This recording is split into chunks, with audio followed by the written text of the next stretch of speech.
आज की इस इवेंट के हवाले से आप क्या कहना चाह रही हैं?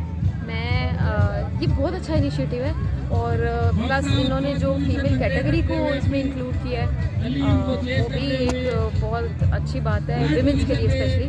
और स्पेशल हम लोग आज 26 तारीख वाला इवेंट है हमारा, कल था रेस हमारी होगी 25 तारीख की, लेकिन जो आज वाला है आज हम अपनी टीम लाहौर को सपोर्ट करने आए और अल्हम्दुलिल्लाह हमारी टीम के एक मेंबर ने सेकंड पोजीशन ले भी ली है।